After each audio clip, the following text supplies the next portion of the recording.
ધારી તાલુકામાં આવેલા ચલાલા સિવિલ હોસ્પિટલની હાલત ખૂબ જ ગંભીર છે। ત્યારે સિવિલ હોસ્પિટલમાં જતા દર્દીઓને અકસ્માતનો ભય રહે છે।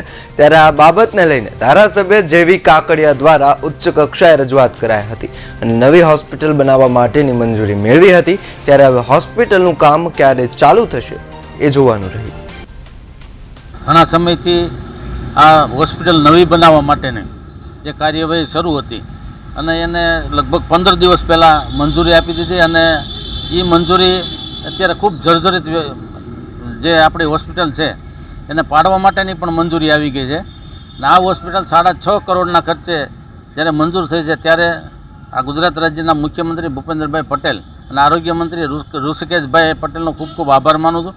કારણ મારા વિસ્તારની આરોગ્યની સુવિધા વધારેમાં વધારે પ્રમાણમાં મળે અને લોકોને પૂરી સારવાર મળે એના માટે આપણે પ્રયાસોના ભાગરૂપે આપણે એ કેટેગરી જેવી જેમ હોસ્પિટલ આપણે મંજૂર કરાવી છે। 6.5 કરોડની તમામ સુવિધા સાથેની હોસ્પિટલ અત્યારે મંજૂર થઈ ગઈ છે અને ટેન્ડર પ્રક્રિયામાં શરૂ થઈ ગઈ છે।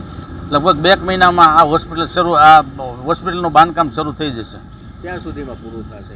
6 મહિનાની મુદતમાં પૂરું કરી દે, પણ 1 વર્ષની એની જે મુદત હોય પણ 6 મહિનામાં એજન્સી સારી આવે તો 6 મહિનામાં પૂરી કરી દે, કારણ કે બગસરા અને ધારી અમારે 1 વર્ષમાં પૂર્ણ કરેલ છે।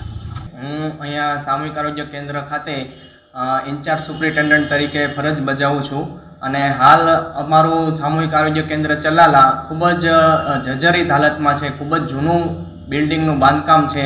તો અમે લોકોએ આ બાબતે દર્દીઓને ક્યારેક પોપડા પડતા હતા અને ઘણી બધી મુશ્કેલીઓનો સામનો કરવો પડતો હતો। તો આ બાબતે અમે રજૂઆતો કરી એટલે માનનીય ધારાસભ્ય શ્રી જેવીભાઈ કાકડિયાના સઘન પ્રયત્નોથી આપણા માનનીય મુખ્યમંત્રી ભૂપેન્દ્રભાઈ પટેલે આપણા સામૂહિક આરોગ્ય કેન્દ્રના નવા બિલ્ડિંગનું બાંધકામ મંજૂર કરેલ છે, જે માટે કુલ 6.5 કરોડની ગ્રાન્ટ ફાળવવામાં આવી છે। ટૂંક સમયમાં આ બિલ્ડિંગનું નવીનીકરણ કરવામાં આવશે।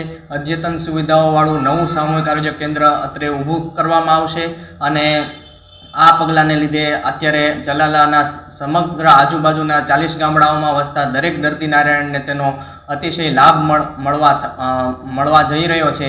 ત્યારે અમે બધા જ ડૉક્ટરો, અહીંયાનો સ્ટાફ અને ગ્રામજનો હૃદયપૂર્વક જેવીભાઈનો આભાર માનીએ છીએ અને ખુશીની લાગણી વ્યક્ત કરીએ છીએ।